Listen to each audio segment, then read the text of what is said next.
Hello everyone, आप सभी को मेरा नमस्कार। मैं Govind Kumar government higher secondary school Sarkhor Baloda Bazar में लेक्चरर पंचायत के पद पर कार्यरत हूँ।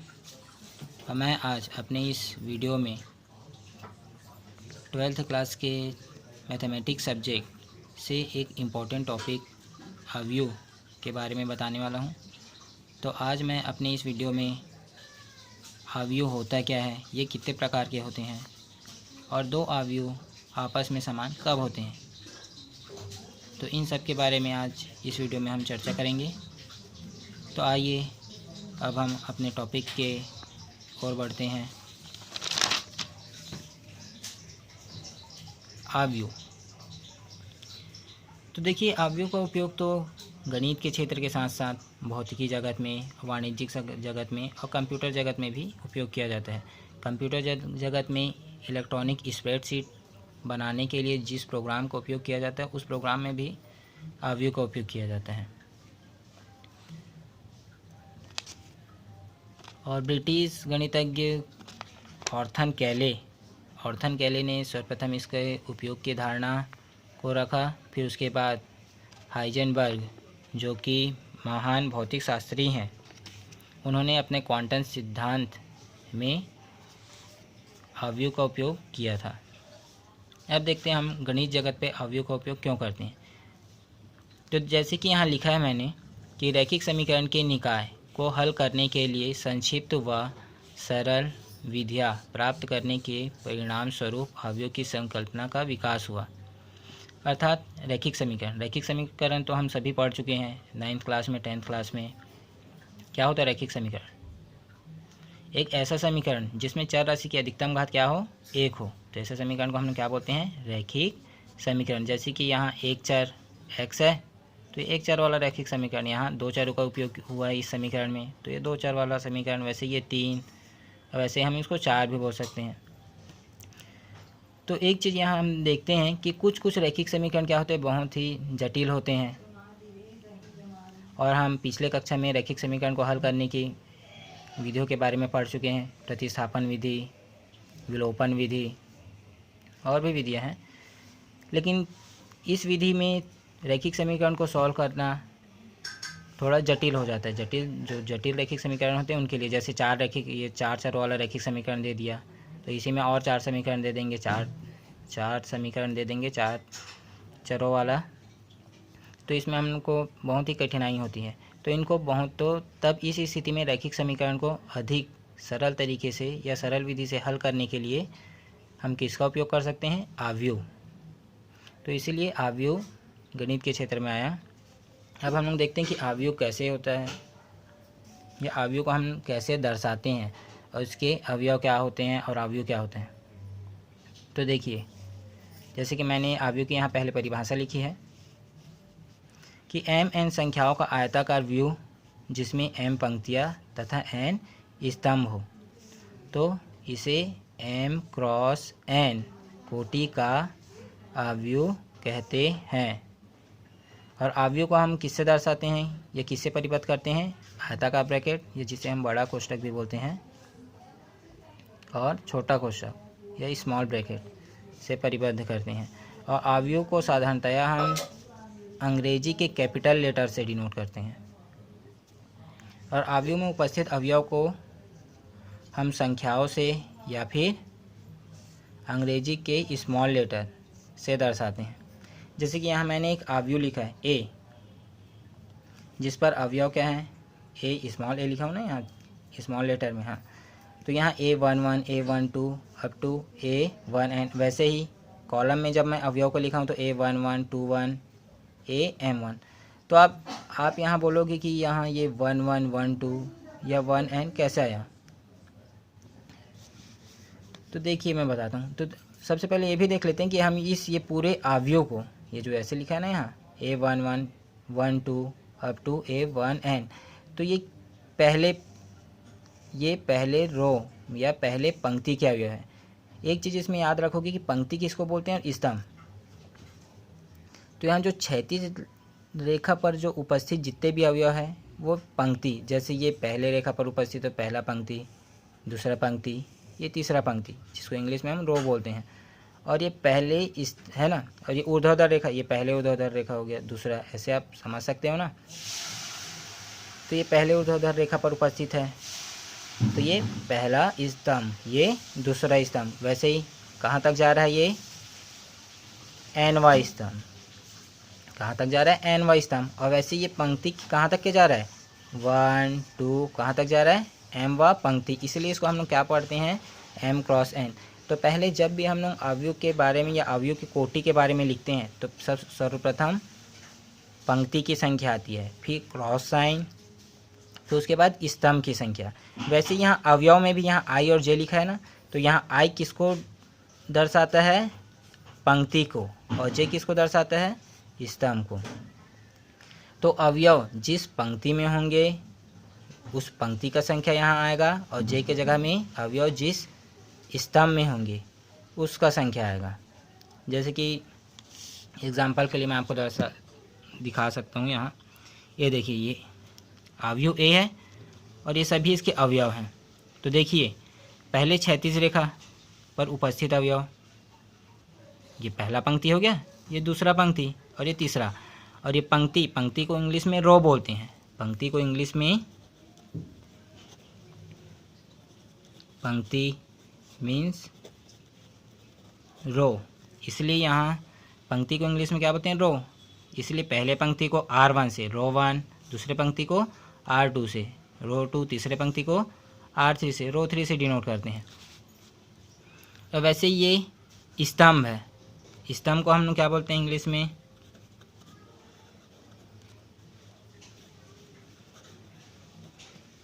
कॉलम। कॉलम इसलिए इसको स्तंभ को C से डिनोट करते हैं। तो यहाँ पहला स्तंभ मतलब C1, दूसरा स्तंभ मतलब C2, तीसरा स्तंभ मतलब C3। अब देखिए 1 1 कैसे है। तो मैं अभी आपको बताया कि जब भी अवयव को हम लोग लिखेंगे जैसे A I J, तो यहाँ I किसका संख्या बताता है, I किसका संख्या बताता है, पंक्ति। I किसका संख्या बताता है, पंक्ति का। और J किसका संख्या बताता है, स्तंभ का। तो यहाँ देखो, यहाँ जो पहला अवयव है ये कौन से पंक्ति में है, R1, इसलिए यहाँ क्या आ गया, 1 आ गया। और कौन से स्तंभ पर है, C1, मतलब पहले स्तंभ पर है, इसलिए यहाँ भी 1 आ गया। अब वैसे ही देखो यहाँ दूसरा अवयव कौन से, किस पंक्ति में है, R1, तो इसलिए 1, किस स्तंभ में है, C2, इसलिए 2। वैसे यहाँ तीसरा अवयव किस पंक्ति पर है, पहला पंक्ति, तीसरा स्तंभ, इसलिए पहला पंक्ति का 1, तीसरा स्तंभ का 3। वैसे यहाँ देखो नेक्स्ट लाइन में ये दूसरा पंक्ति में है करके यहाँ 2 आया, पहले स्तंभ में करके 1, इसलिए 2 1 2 2 2 3 3 1 3 2 और ये 3 3। और एक चीज़ और याद रखोगे, यहाँ देखो अब ये आयताकार संरचना है, चूँकि अब यहाँ मतलब हम लोग को आयताकार संरचना दिख रही है, ये वर्गाकार है क्योंकि यहाँ पंक्ति और स्तंभ का संख्या क्या है, इक्वल है। ये सब बारे में हम लोग अभी आगे चर्चा करेंगे। अभी यहाँ देख लो, अब चूँकि ये एक आयताकार संरचना होती है या वर्गाकार संरचना होती है, तो इसमें क्या होता है, 2 विकर्ण बनते हैं, एक ये और एक, तो अधिकतर हम किस विकर्ण का यूज़ करते हैं, जो ऊपर बाएं ओर से नीचे दाईं तरफ खत्म होता है। मतलब इस विकर्ण को हम लोग क्या बोलते हैं, मुख्य विकर्ण। इस विकर्ण को हम लोग क्या बोलेंगे, मुख्य विकर्ण। ये वाला विकर्ण हमारा क्या कहलाता है, मुख्य विकर्ण।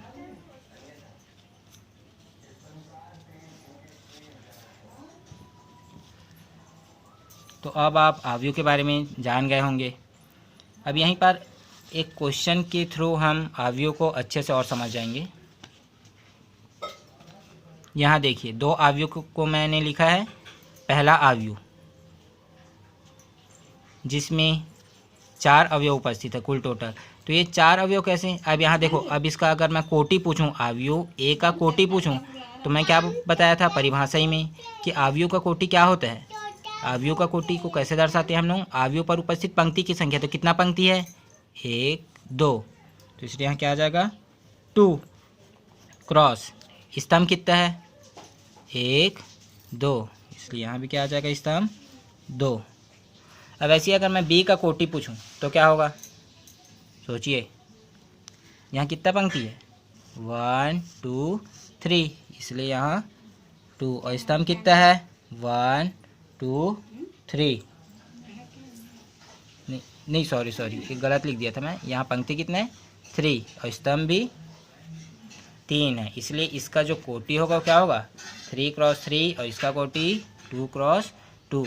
अब हम लोग अवयव ए में इसके अवयव के बारे में चर्चा करते हैं। अब हम अवयव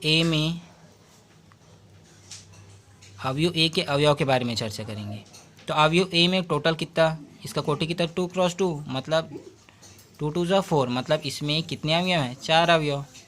अवयव बी का कोटि कितना है, पंक्ति की संख्या 3, स्तंभ का संख्या 3, 3 क्रॉस 3, इसमें कुल टोटल कितने अवयव है 3 3 ज़ा 9, 9 अवयव है।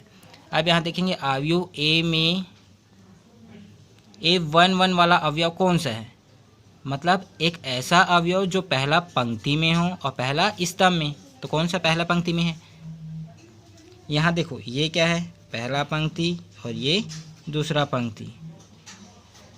अब वैसे ये क्या है पहला कॉलम और ये दूसरा कॉलम। तो पहला पंक्ति पहले स्तंभ में कौन से अवयव उपस्थित है ए, इसलिए यहाँ इसका आंसर क्या आएगा ए। वैसे ही पहला पंक्ति दूसरा स्तंभ में कौन सा अवयव है, पहला पंक्ति दूसरा अवयव, नहीं पहला पंक्ति दूसरा स्तंभ,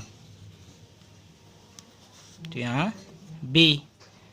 अब ऐसे ही दूसरा पंक्ति पहला स्तंभ, तो ये दूसरा पंक्ति और पहला स्तंभ सी, तो यहाँ सी। उसी प्रकार दूसरा पंक्ति और दूसरा स्तंभ कौन सा अवयव होगा डी। अब चलिए आप इसका आंसर बताइए। अवयव बी में A11 में कौन सा अवयव आएगा, सोचिए कौन सा अवयव आएगा। अवयव बी में A11 मतलब पहला पंक्ति पहला स्तंभ, तो पहला पंक्ति ये हुआ, दूसरा पंक्ति और ये तीसरा पंक्ति, और ये पहला कॉलम दूसरा कॉलम और ये तीसरा कॉलम। तो देखो पहला पंक्ति का पहला स्तंभ का अवयव कौन सा है 4, तो यहाँ क्या आएगा 4। उसी प्रकार 1 2 इसमें कौन सा अवयव आएगा, पहला पंक्ति दूसरा स्तंभ 5। वैसे ही यहाँ कितना आएगा, पहला पंक्ति तीसरा स्तंभ का अवयव।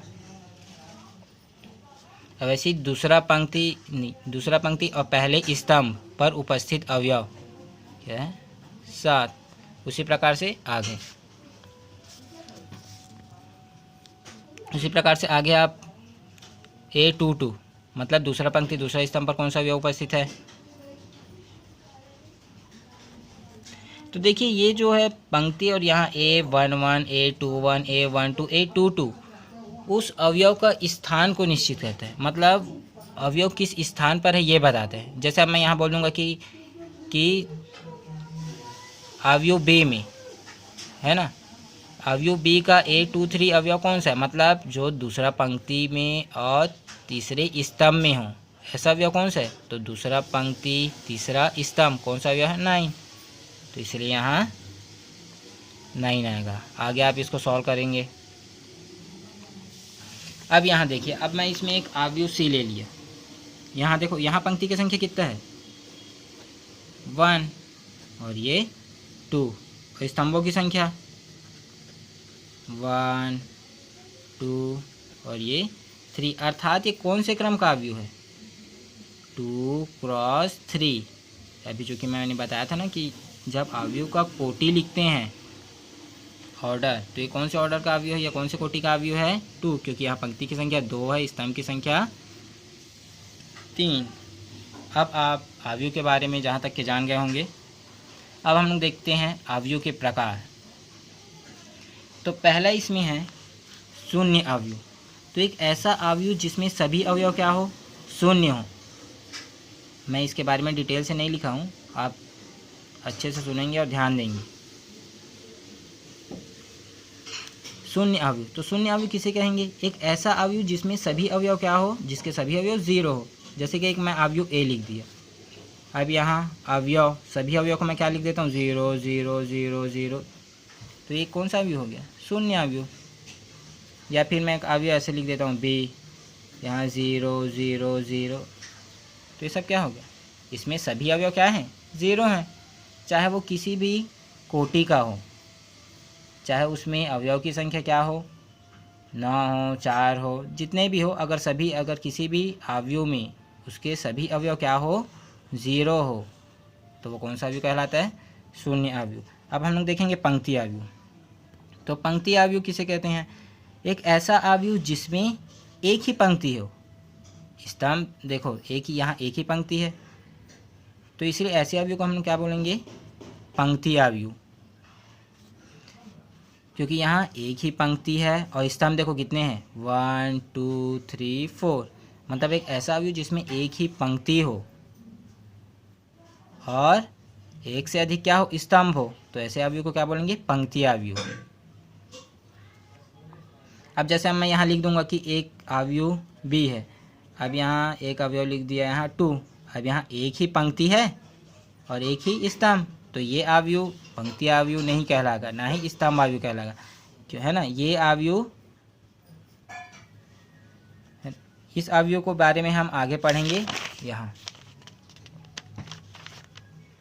इस अवयव को हम लोग बोलते हैं एकल अवयव। क्या बोलते हैं? एकल अवयव। यहाँ मैंने लिख के यहाँ दिखाया ना, यहाँ कि अवयव ए है, यहाँ अवयव की संख्या ए है, तो ये क्या हो गया? एक एकल अवयव। अब आगे बढ़ते हैं फिर। तो ये पंक्ति अवयव समझ में आ गया। वैसे ही स्तंभ अवयव, जिस अवयव में क्या हो? एक ही स्तंभ हो, तो ऐसे अवयव को क्या बोलेंगे? स्तंभ अवयव। और वर्ग अवयव। वर्ग अवयव मतलब जिस अवयव में पंक्ति की संख्या और स्तंभ की संख्या क्या हो? एक समान हो। जैसे कि मैं एक अवयव यहाँ लिख दिया, कैपिटल C इक्वल टू, अब यहाँ मैं 1 2 4 5 लिख दिया, तो यहाँ पंक्ति की संख्या 1 2 2 है और स्तंभ की संख्या 1 2 2 है कि नहीं? तो इसलिए ये कौन सा अवयव कहलाएगा? वर्ग अवयव। मतलब जहाँ पंक्ति की संख्या भी समान हो और स्तंभ की संख्या भी, और यहाँ पंक्ति की संख्या भी 2 है, स्तंभ की संख्या भी 2 है, इसलिए वर्ग अवयव। जैसे ये भी एक वर्ग अवयव है। अभी आप अवयव कौन कौन सा अवयव क्या है ये ध्यान मत दीजिए, कितने अवयव है उसको ध्यान दीजिए। कितने पंक्ति है यहाँ? 1 2 3, स्तंभ 1 2 3, तो इसलिए ये भी कौन सा अवयव है? एक वर्ग अवयव, क्योंकि पंक्ति और स्तंभ की संख्या एक समान है। अब यहाँ देखते हैं विकर्ण अवयव। अब विकर्ण अवयव किसके कहते हैं? एक ऐसा अवयव जिसका मुख्य विकर्ण, अभी हम बताया ना विकर्ण ऐसे भी होता है और ऐसे भी, तो यहाँ हम लोग अवयव में खाली किसको देखेंगे? अभी मुख्य विकर्ण, जिसके बारे में आगे मैंने बता चुका है, मुख्य विकर्ण। तो मुख्य विकर्ण को छोड़ करके अन्य सभी अवयव यदि क्या हो? ज़ीरो हो। तो यहाँ देखो इस अवयव में मुख्य विकर्ण को छोड़ करके, मुख्य विकर्ण का वैल्यू के कौन कौन सा है? 2 4 6, और इन तीनों को छोड़ करके ऊपर में भी जितने अवयव है, नीचे में भी सभी क्या है? ज़ीरो है। तो विकर्ण अवयव किसे कहेंगे? मुख्य विकर्ण को, जिस अवयव में मुख्य विकर्ण को छोड़ करके अन्य सभी अवयव क्या हों? ज़ीरो हो, तो ऐसा अवयव विकर्ण अवयव कहलाता है। और इसी को हम लोग शॉर्ट फॉर्म में ऐसे भी लिख सकते हैं, DIAG, ये जिसको हम लोग डायगोनल पढ़ते हैं ना, डायगोनल मतलब विकर्ण। तो डायगोनल बिग ब्रैकेट या बड़े कोष्टक के अंदर क्या आ गया? 2 4 6। अब हम लोग देखेंगे अदिश अवयव। तो अदिश अवयव किसे कहते हैं? तो जिस अवयव में यदि विकर्ण, मुख्य विकर्ण के सभी अवयव क्या हो? बराबर हो। जैसे मैं यहाँ भी 2 लिख दिया, ये भी 2 और ये, और मुख्य विकर्ण के अवयव को छोड़कर बाकी सभी अवयव क्या हो? ज़ीरो। तो देखिए इसमें और इसमें क्या अंतर है? विकर्ण अवयव और अदिश अवयव में क्या अंतर है कि विकर्ण अवयव में विकर्ण पर उपस्थित सभी अवयव का मान भिन्न भिन्न होता है, लेकिन जब विकर्ण पर उपस्थित तीनों का मान या विकर्ण पर उपस्थित सभी अवयव का मान एक समान हो, तो वो कौन सा अवयव कहलाता है? अदिश अवयव।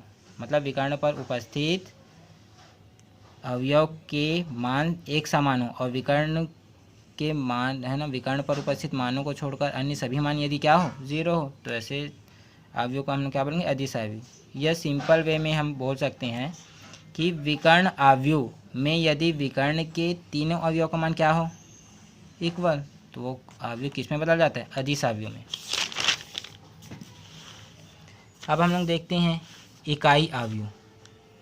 तो इकाई अवयव जैसे अभी हम लोगों ने देखा विकर्ण अवयव। विकर्ण अवयव में अवयव के मान एक समान होते हैं, लेकिन विकर्ण अवयव में अगर अवयव के मान जैसे वहाँ 2 2 2, जैसे अब मैं यहाँ अगर ऐसे लिख देता, यहाँ 2 0 0 2, तो ये कौन सा अवयव कहलाता? अदिश अवयव, क्योंकि विकर्ण पर उपस्थित अवयव का मान एक समान है 2 2।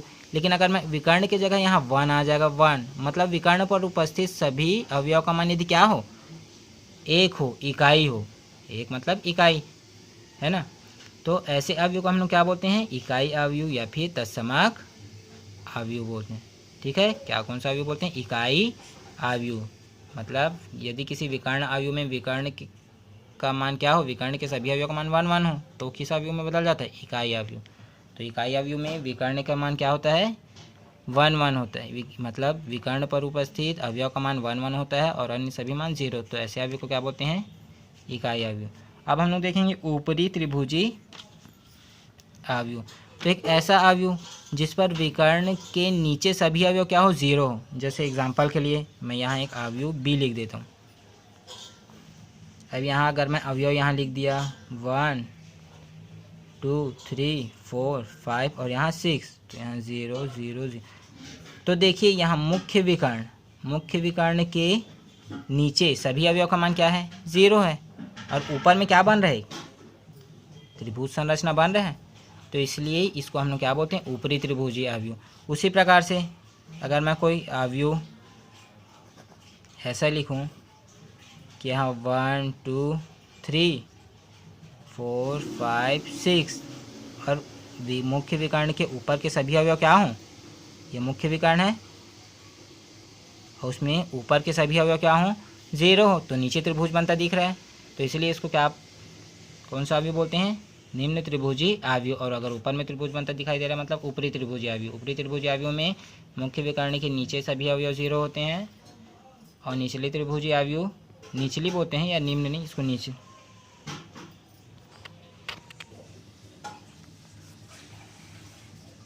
हाँ, तो मैं क्या बता रहा था यहाँ? निम्न भी बोल सकते हैं या निचला त्रिभुजी अवयव। अब हम लोग देखेंगे उप अवयव किसे बोलते हैं? जैसे कि मैं एक अवयव लूँगा। उप अवयव में क्या होता है? यदि मैं एक अवयव लिया ए, अब ये मान लो 3x3 का एक अवयव है। जैसे मैं A B C D E F G H I एक अवयव ले लिया 3x3 का। अब मैं इसमें क्या करूँगा? किसी एक पंक्ति तथा एक स्तंभ को हटा दूँगा, तो एक नया अवयव से प्राप्त करूँगा। जैसे कि अब मैं यहाँ क्या एक A' अवयव प्राप्त किया। जैसे A B D E, A' या फिर C से भी डिनोट कर सकते हो, जैसे कि जो भी। तो यहाँ क्या किया मैं? एक अवयव A से, जो एक बड़ा अवयव है, उससे एक छोटा अवयव क्या बनाया? C। तो ये C A का क्या कहलाएगा? उप अवयव, ये जिसको हम लोग सब मैट्रिक्स बोलते हैं। तो सब मैट्रिक्स या उप अवयव कैसे प्राप्त होता है? दिए गए अवयव में से किसी एक पंक्ति या स्तंभ को हटा करके जो नया अवयव प्राप्त होता है उस अवयव को क्या बोलते हैं? उस पुराने अवयव का उप अवयव। अब हम लोग देखेंगे क्षैतिज अवयव। जैसे हम लोग वहाँ क्या देखे थे अभी? पंक्ति और स्तंभ अवयव। पंक्ति अवयव में क्या होता था? एक पंक्ति होता था। स्तंभ अवयव में एक स्तंभ होता था। क्षैतिज अवयव में क्या होता है कि क्षैतिज अवयव में पंक्ति की संख्या स्तंभ की संख्या से कम हो। यहाँ पंक्ति की संख्या कितना है? 1 2। स्तंभ की संख्या कितना है? 1 2 3 4। तो यहाँ पंक्ति की संख्या कम है ना स्तंभ से, इसलिए इस अवयव को क्या बोलेंगे? क्षैतिज अवयव। और ऊर्ध्वाधर अवयव किसको बोलते हैं? जिसमें स्तंभ की संख्या पंक्ति की संख्या से कम हो। यहाँ पंक्ति की संख्या कितना है? 1 2 3 4। स्तंभ की संख्या कितना है? 1 2। तो इसमें स्तंभ की संख्या कम है करके इसको ऊर्ध्वाधर अवयव, और इसमें पंक्ति की संख्या कम है करके इसको क्षैतिज अवयव बोलते हैं। अब एकल अवयव एक ऐसा अवयव जिसमें एक ही पंक्ति हो, एक ही स्तंभ हो, मतलब एक ही अवयव हो, अर्थात एक ही अवयव। जिस अवयव में एक ही अवयव हो उसे एकल अवयव कहते हैं। तो अवयव की समानता देखते हैं। अवयव की समानता, मान लो कि दो अवयव A I J, अभी चूँकि मैंने आपको बताया था ना कि किसी भी अवयव को हम लोग शॉर्ट फॉर्म में ऐसे निरूपित कर सकते हैं, जहाँ आई जे क्या कहलाता है, आई पंक्ति की संख्या और जे स्तंभ का संख्या। जैसे कि मैंने आपको बताया था, यहाँ देखिए, जैसे यहाँ बताया था ना मैं, अवयव ए है। अब यहाँ पंक्ति की संख्या कहाँ तक जा रही है, 1 2 अप टू कहाँ तक, m तक, और यहाँ स्तंभ की संख्या 1 2 अप टू n तक। तो ये m क्रॉस n के अवयव थे, जिसमें तो यहाँ अवयव को हम लोग कैसे दर्शाए थे, आई जे। तो वैसे ही शॉर्ट फॉर्म में हम लोग किसी जब अवयव का बात करते हैं तो उसको छोटे रूप में ऐसे निरूपित कर सकते हैं। तो मान लो पहला अवयव क्या है, a इक्वल टू बड़े कोष्ठक में ए आई जे। वैसे दूसरा अवयव b इक्वल टू बड़े कोष्ठक में b आई जे। दोनों समान कब कहलाएंगे, जब वे क्या हो, समान कोटियों की हो। मतलब दोनों में पंक्ति की संख्या और स्तंभ की संख्या क्या होनी चाहिए, बराबर होनी चाहिए। और दूसरा कौन सा कंडीशन, कि a का प्रत्येक अवयव b के संगत अवयव के क्या होना चाहिए, एक समान होना चाहिए। अर्थात b आई जे किसके इक्वल होना चाहिए, मतलब a आई जे किसके इक्वल होना चाहिए, b आई जे के। अब जैसे मैं मान लूँ ये पहला अवयव a था और ये दूसरा अवयव b है मान लो, तो ये a में कितने अवयव है, 4, b में भी 4, और ये कौन से क्रम के हैं, 2 क्रॉस 2, और ये भी कौन सा क्रम का है, 2 क्रॉस 2। तो दोनों के क्रम क्या है, समान है। तो ये कौन सा नियम फॉलो हो गया, ये पहला रूल फॉलो हो गया कि वे समान कोटियों के होने चाहिए। तो दोनों का जो कोटि है, ऑर्डर है, वो क्या है, समान है।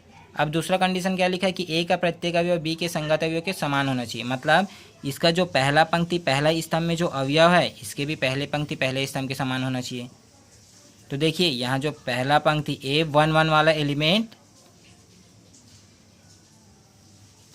A11 के समान है, और फिर A12 वाला एलिमेंट B12 के समान है।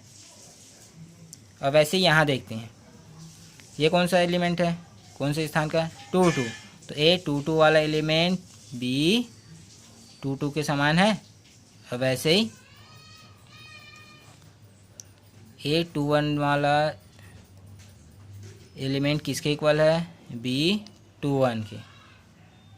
तो यहाँ देखो पहला वाला मान पहले के समान है, दूसरा वाला मान, अर्थात यहाँ A11 वाला मान किसके समान है, B11 के, A12 वाला B12 के। उसी प्रकार सभी अवयव क्या है, संगत अवयव समान है ना। इसका पहला पंक्ति पहले स्तंभ का मान इसके भी पहले पंक्ति पहले स्तंभ के समान है। दूसरा पंक्ति पहले स्तंभ का मान यहाँ भी दूसरे पंक्ति पहले स्तंभ के क्या है, एक समान है। तो इस कंडीशन में ये दोनों अवयव क्या कहलाएंगे, एक समान अवयव। क्या कहलाएंगे, एक समान अवयव। तो एक चीज़ याद रखिए, कोई भी अवयव एक समान कब कहलाएगा, सबसे पहला चीज़ हमको क्या देखना है कि दोनों के कोटियों का मान समान होना चाहिए, अर्थात पंक्ति और स्तंभ की संख्या एक समान होनी चाहिए। और दूसरा उनके संगत अवयव बराबर होने चाहिए।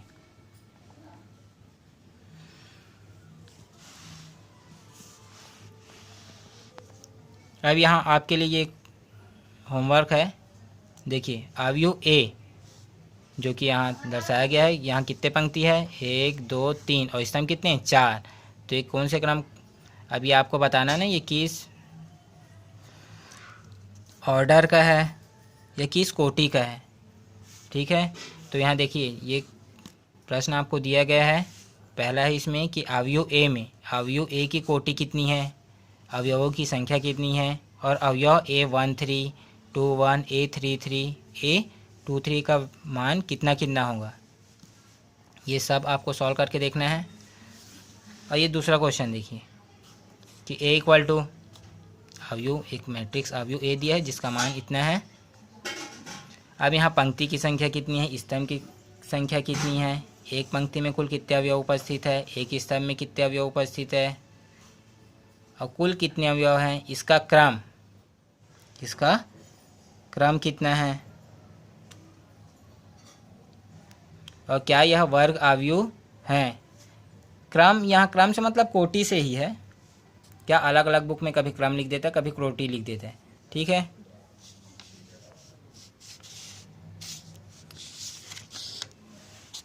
जैसे कि एक हम लोग अवयव की समानता से संबंधित एक क्वेश्चन देख लेते हैं। जैसे कि मान लो यहाँ एक अवयव मैं लिख देता हूँ x 2 5 2 y z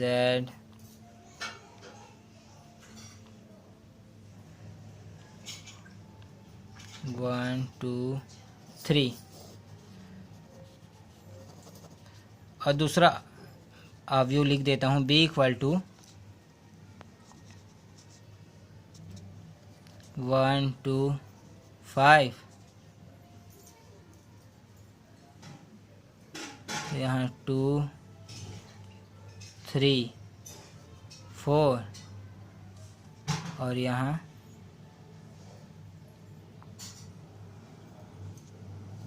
1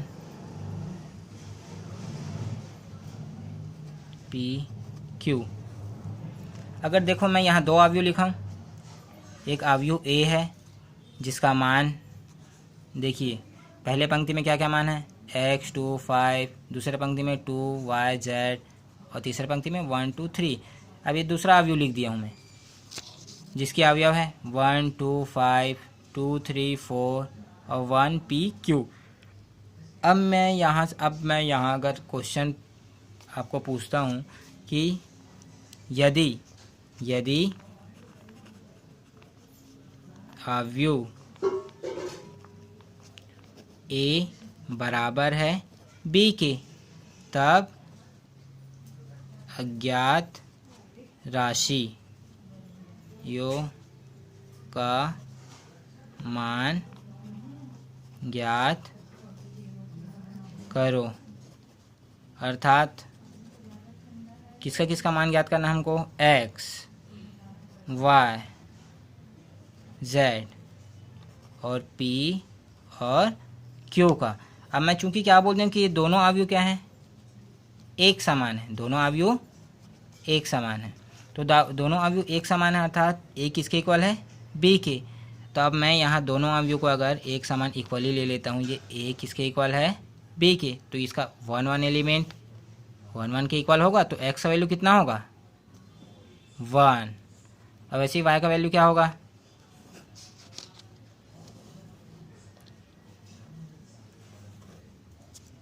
3 और z का वैल्यू 4 और p का वैल्यू, ये p मतलब ये कौन से स्थान पर उपस्थित है, ये 3 2। तो यहाँ 3 2 में कौन से अवयव उपस्थित है, तीसरा पंक्ति और दूसरा स्तंभ मतलब 2। तो वैसे यहाँ कितना आ जाएगा, p का वैल्यू 2 और q का वैल्यू 3।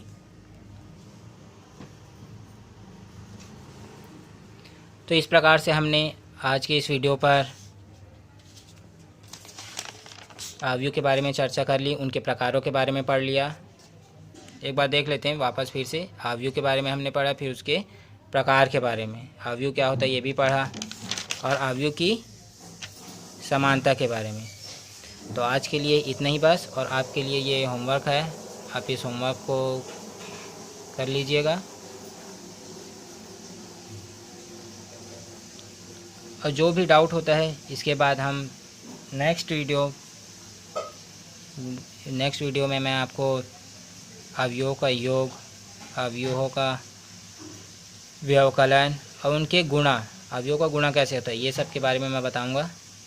तो ठीक है, आज के लिए इतना ही। धन्यवाद। जय हिंद।